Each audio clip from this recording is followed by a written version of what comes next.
राघव, तेरे पास बुआ जी के लिए 2 मिनट है? जी बोलिए। अब नहीं, ऐसे ही वो कीर्ति, कीर्ति आई आंटी जी।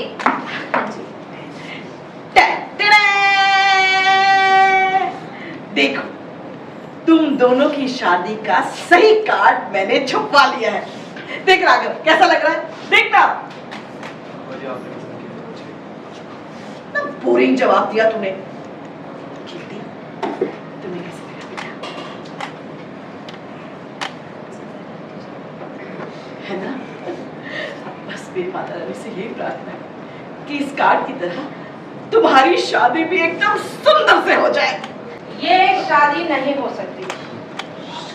हेलो आ जाओ, सबने आवाज सुनी? आइए।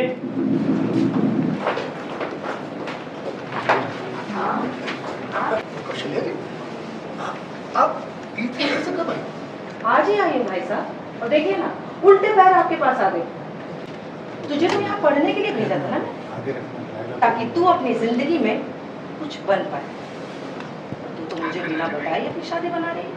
नहीं माँ, आप तीर्थ पे गई थी ना, तो मैं आपको बस बताने ही वाली थी। पर तीर्थ पे गई थी बेटा, यमलोक नहीं। तू चाहती तो कभी भी मुझे फोन उठाकर मुझसे बात कर सकती है। तुझे क्या लगा कि मैं मर गई हूँ? और उसके बाद तू जो चाहे वो अपनी जिंदगी के साथ कर सकती है ना?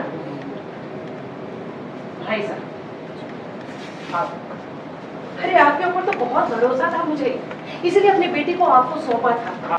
आपने ये किया। मेरे पति तो आपके बहुत अच्छे दोस्त थे ना, और इसी नाते से हमने अपनी बेटी को आपको दिया, ताकि आप इसकी अपनी बेटी की तरह देखभाल कर सके। आपको तो पता था कि मेरे पति गुजर चुके हैं, शायद इसीलिए आपने मेरी बेटी के जिंदगी के बड़े बड़े फैसले खुद ही लेना शुरू कर दिए, है ना? मेरे पति नहीं है, इसीलिए आपने मुझे बताना भी ये जरूरी नहीं समझा कि आप मेरी बेटी की शादी अपने इस नाकारा, निकम्मे और तलाकशुदा भतीजे के साथ करवाने जा रहे हैं। आपने तो इसकी जिंदगी बर्बाद करने के पूरी तैयारी कर रखी है। वाह कौशल्या जी, मैं आपको सम्मान पूर्वक सूचित करना चाहती हूँ कि आपकी बेटी की शादी किसी ऐरे गहरे के साथ नहीं हो रही है।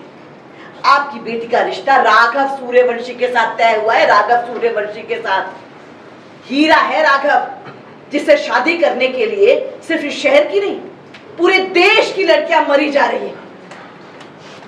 आपकी बेटी के तो भाग खुल गए हैं कि उसका रिश्ता राघव के साथ तय हुआ है। इसलिए हमें खरी खोटी सुनाने की बजाय आपको भी धन्यवाद करना चाहिए और विनम्रता पूर्वक पूछना चाहिए कि शारदा जी बताइए, मैं अपनी बेटी की शादी में कैसे हाथ बटा सकती हूँ? क्या कहा था आपने कि इस पर देश की सारी लड़कियां मरती हैं? सही। अच्छा, एक लड़की ना मरे इस पर, और वो लड़की तो भूख से मर जाए जो इससे शादी कर ले।